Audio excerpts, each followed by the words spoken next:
बिस्मिल्लाहिर्रहमानिर्रहीम अस्सलाम वालेकुम। आज की इस वीडियो में हम लोग सीखेंगे basic structure of a C programme.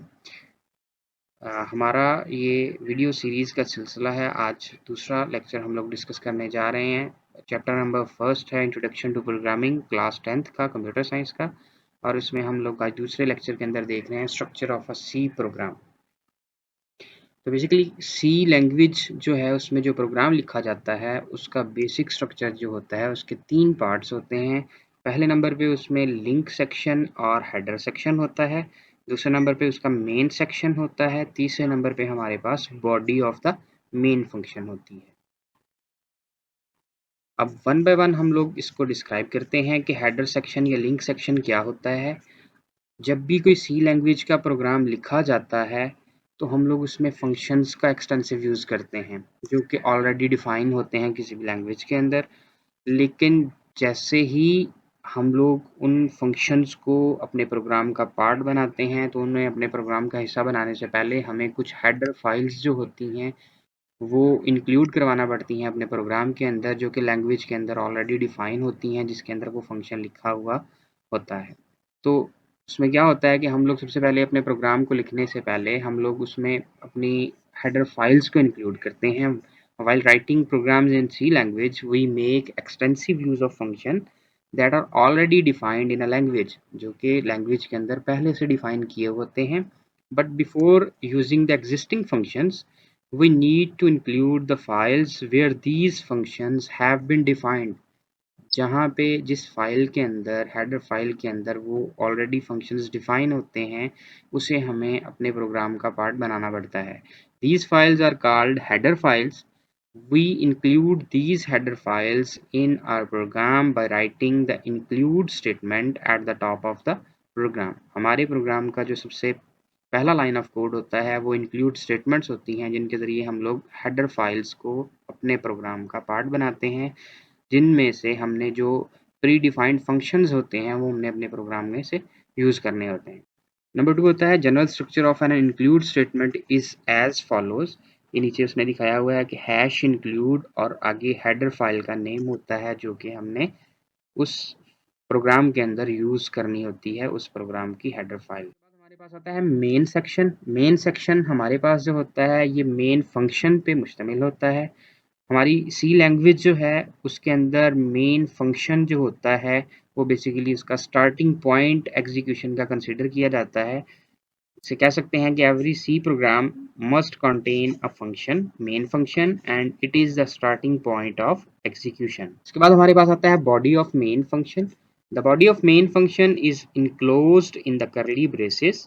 All the statements inside these curly braces make the body of main functions। We can also create other functions in our program and use them inside the body of main functions। तो इसका मतलब ये है कि हमारे पास सी language के अंदर जो प्रोग्राम लिखा जाता है उसमें जो मेन फंक्शन होता है उसकी जो बॉडी होती है करली ब्रेसेस के अंदर, जो भी चीज़ उन करली ब्रेसेस के अंदर लिखी जाती है वो उसकी बॉडी कंसीडर होती है उस मेन फंक्शन की।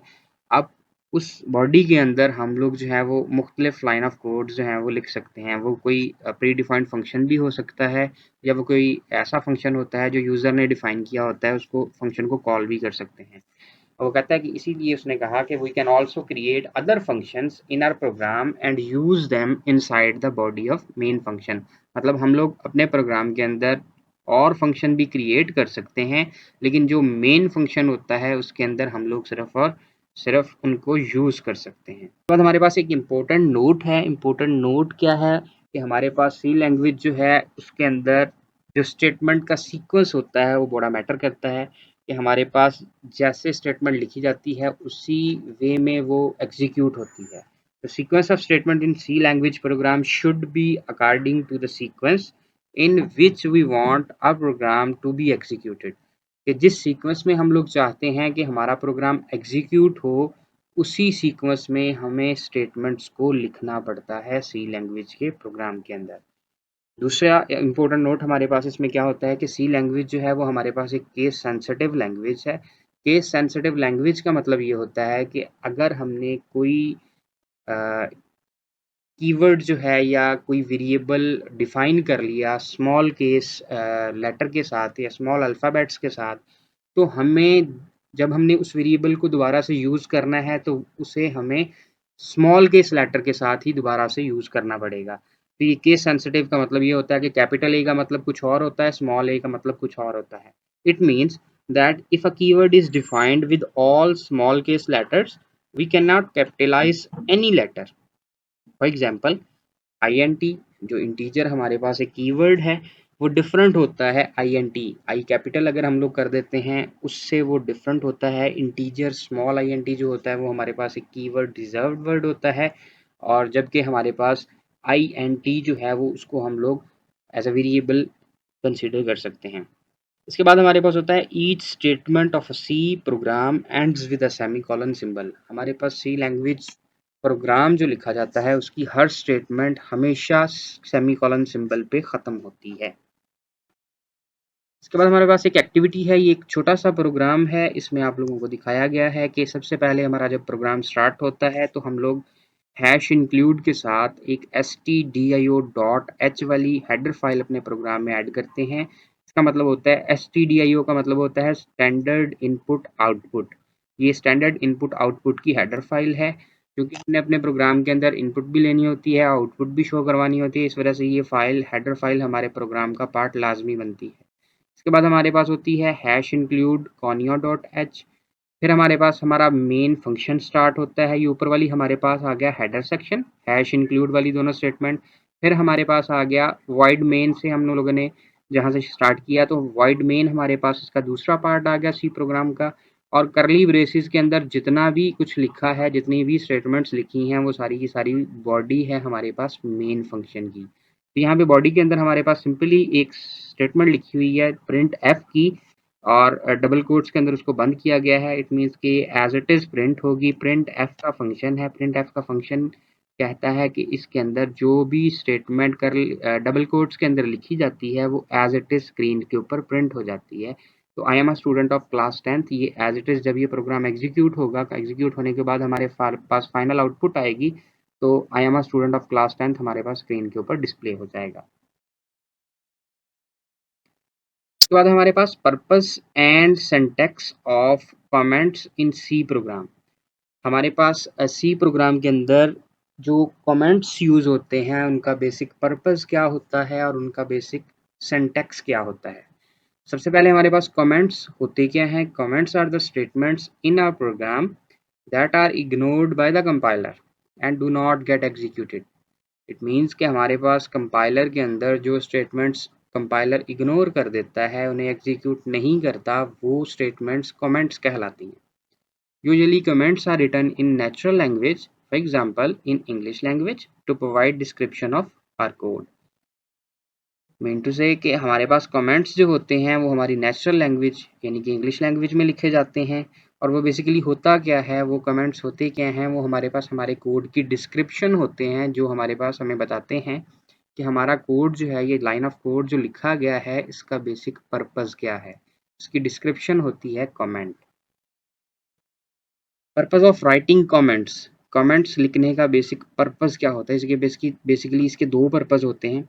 Comments can be thought of as documentation of a program. Their purpose is two fold. Number one, they facilitate other programmers to understand our code. वो दूसरे प्रोग्रामर्स को फैसिलिटेट करते हैं, उन्हें सहूलत मुहैया करते हैं कि वो हमारे कोड को समझ सकें। Number two, they help us to understand our own code even after years of writing it. सालों बाद भी अगर हम लोग अपना लिखा हुआ कोड देखें तो ये कमेंट्स हमें उसकी डिस्क्रिप्शन बता देते हैं कि तब हमने ये लाइन ऑफ कोड जो लिखा था इसका मतलब ये था। ये दो बेसिकली पर्पस होते हैं सी लैंग्वेज प्रोग्राम के अंदर कमेंट्स लिखने के। अब बेसिक सिंटैक्स क्या होता है कमेंट्स को लिखने का। In C programming language there are two types of comments. दो टाइप्स होती हैं हमारे पास कमेंट्स की, एक सिंगल लाइन कमेंट्स होते हैं और एक मल्टी लाइन कमेंट्स होते हैं। Single line comments starts with double forward slash. Anything after double forward slash on the same line is considered a comment. For example, ये हमारे पास आगे उसने कमेंट लिखा हुआ है, डबल फॉरवर्ड लाइन उसने लगाई हुई है और उसके बाद जो भी चीज़ सेम लाइन के अंदर लिखी जाएगी वो कमेंट कंसीडर होगी। नंबर 2 हमारे पास होता है multi line comments. Multi line comments start होते हैं फॉरवर्ड लाइन और static. Anything between forward line static and static forward line is considered a comment even on multiple lines. For example, वो कहता है कि बेसिक इसका सिंटैक्स होता है फॉरवर्ड लाइन स्टैटिक और स्टैटिक फॉरवर्ड लाइन। इन दोनों के दरमियान में जितनी भी लाइनें लिखी जाएं, एक लिखी जाए या मोर देन वन लिखी जाएं, वो सारे के सारे हमारे पास मल्टी लाइन कॉमेंट कंसीडर होता है। जैसे उसने नीचे एग्जाम्पल में दिखाया हुआ है, this is a multi line comment. ये बेसिकली 3 लाइनों में कमेंट लिखा गया है। इसी तरह हमारे पास मोर देन वन लाइन के अंदर जो भी कमेंट लिखा जाएगा उसे मल्टी लाइन कमेंट लिखा कहेंगे और उसका सिंटैक्स लिखने का और होगा और सिंगल लाइन कमेंट का सिंटैक्स और। इसके बाद हमारे पास कमेंट्स की एक एग्जांपल है, एक कोड लिखा हुआ है, उसमें आपको बताया गया है कि कमेंट्स जो है वो किसी भी प्रोग्राम के अंदर जो लाइन ऑफ कोड लिखा जाता है उसको कैसे डिस्क्राइब करते हैं। ये देखिए हमारे पास 2 हेडर फाइल्स ऊपर इंक्लूड करवाई। उसके बाद कमेंट लिखा गया this program display I am student of class 10th on the output screen. यहाँ से हमें पता चल गया कि इस प्रोग्राम का बेसिक पर्पस क्या है। ये यहाँ पे उसने इस प्रोग्राम की बेसिक डिस्क्रिप्शन दे दी कि ये प्रोग्राम हमारे पास आउटपुट स्क्रीन के ऊपर क्या शो करवाएगा। उसके बाद हमारे पास वॉइड मेन का फंक्शन, हमारा मेन फंक्शन स्टार्ट हो गया। उसके बाद करली ब्रेसेस, हमने ओपन करली ब्रेसेस को स्टार्ट किया तो आगे सिंगल लाइन कमेंट फिर से आ गया और वो सिंगल लाइन कमेंट क्या कहता है, body of main function starts from here. हमारे पास मेन फंक्शन की बॉडी यहाँ से स्टार्ट होती है। फिर उसके बाद हमारे पास 2 स्टेटमेंट्स आ गई, 2 लाइन ऑफ कोड आ गए। प्रिंट एफ का आ गया I am a student of class 10th और उसके बाद गेट सी एच का फंक्शन आ गया। इसको हम लोग डिटेल से डिस्कस करेंगे अभी जब हम लोग बिल्ट इन फंक्शंस को डिस्कस करेंगे। इसके बाद हमारे पास क्लोजिंग ब्रेसेस है तो यहाँ पे हमारे पास फिर से सिंगल लाइन कमेंट आ गया, body of main function ends here. तो यहाँ तक उम्मीद है आप लोगों को सारा समझ आ गया होगा। आज के लेक्चर में हम लोगों ने डिस्कस किया सबसे पहले स्ट्रक्चर ऑफ सी प्रोग्राम, और स्ट्रक्चर ऑफ सी प्रोग्राम में हम लोगों ने देखा कि किसी भी सी लैंग्वेज प्रोग्राम के 3 हिस्से होते हैं। सबसे पहले हमारे पास हेडर फाइल्स वाला सेक्शन होता है, ये हेडर सेक्शन होता है। उसके बाद हमारे पास मेन फंक्शन होता है और नंबर 3 हमारे पास उसकी बॉडी होती है, मेन फंक्शन की बॉडी जो होती है। वो 3 बेसिकली हमने उसके स्ट्रक्चर के 3 पार्ट्स को डिस्कस किया। उसके बाद हम लोगों ने जो मेजर्स में डिस्कस किया वो कमेंट्स को डिस्कस किया। कमेंट्स हमारे पास क्या होते हैं और कमेंट्स की डिफरेंट टाइप्स क्या होती हैं, कमेंट्स को लिखने का सिंटैक्स क्या होता है और किसी भी प्रोग्राम के अंदर हम लोग जो है वो कमेंट्स को कैसे लिख सकते हैं। उम्मीद है आज की वीडियो आप लोगों को अच्छी लगी होगी। अगर आज की वीडियो आप लोगों को पसंद आई हो तो हमारे चैनल टीजी को सब्सक्राइब कीजिए और साथ दिए गए बेल आइकन बटन को प्रेस करना मत भूलिए ताकि आने वाली लेटेस्ट वीडियोस आपके पास फ़ौरन पहुंच सकें। अपना ख्याल रखिएगा। अल्लाह हाफ़िज़।